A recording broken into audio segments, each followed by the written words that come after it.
போன வருஷம் இதே மாதிரி குலு அன்னைக்கு நாங்கள் எல்லாருமே ஒரு கெட் டுகெதர் பண்ணினோம். இதெல்லாம் நாங்கள் ஸ்கூல் ஃப்ரெண்ட்ஸ் அத்தனை பேரும் ஹோலி ஏஞ்சல்ஸோட குரூப் 73 பேட்ச்சு எல்லாம் மீட் பண்ணோம். சித்ரா வீட்டில் ஹாய் கலா உஷா ஹாய் சொல்லு.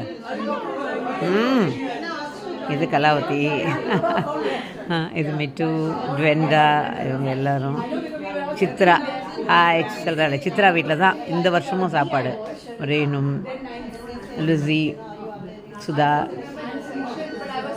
எல்லாமே உட்காந்துருக்கோம். கல்பனா, இவ எல்லாமே. ஸோ எல்லாம் நல்ல சாப்பாடு. சித்ரா சூப்பராக ஒரு சாப்பாடு அரேஞ்ச் பண்ணால், ஒரு சேவை, அப்புறம் பிரியாணி, அப்புறம் எல்லாம் வெஜிடபிள்ஸ் தான், வெஜிடேரியன் தான். ஸோ தயிர் சாதம், மோர் குழம்பு, உசிலி, சிப்ஸு, பாயசம் எல்லாம் விதவிதமாக வச்சு ரொம்ப நல்லா இருந்தது. அவள் விட்டு கொலு.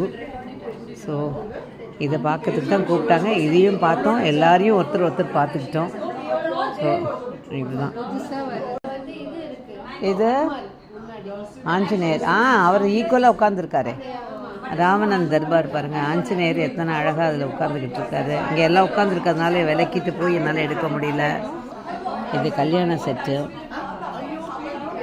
ராவணனுக்கு சமமாக அழகாக ஒரு தன்னோட வாளால் ஒரு இருக்கையை அமைச்சிட்டு உட்காந்துருக்கார் ஆஞ்சநேயர். இந்த டேபிள்லேயும் கொஞ்சம் அடுக்கி வச்சுருக்கா எல்லாம்.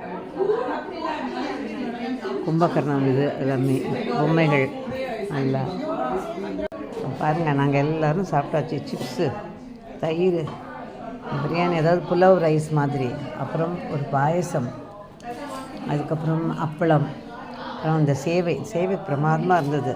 அப்புறம் உசிலி, மோர் குழம்பு, பன்னீர் மசாலா, வடை, ரசம், சப்பாத்தி, அப்புறம் சாதம், ஸ்வீட் பச்சடி ஒன்று. சித்ராவும் கலாவும் அதை இப்போ தான் கிளியர் பண்ணிக்கிட்டு இருக்காங்க. இது போக பாயசம் சாப்பிட்டாச்சு, நீ ஐஸ்கிரீம் வேறு சாப்பிட்ணுன்னு. ஸோ இதுதான் வீடும் நல்லா அழகாக, ரொம்ப அழகாக வச்சுருந்தா. எல்லாம் ஒரு குரூப் அங்கே நின்று அனுப்பிச்சிட்ருக்கோம். ஒரு வருஷத்துக்கு அப்புறம் திரும்பவும் சந்திச்சிருக்கோம். நடுவில் கொஞ்சம் சந்தித்தோம். இந்த அக்கேஷனை சந்திக்கிறதையும் உங்களோட ஷேர் பண்ணியிருக்கேன்.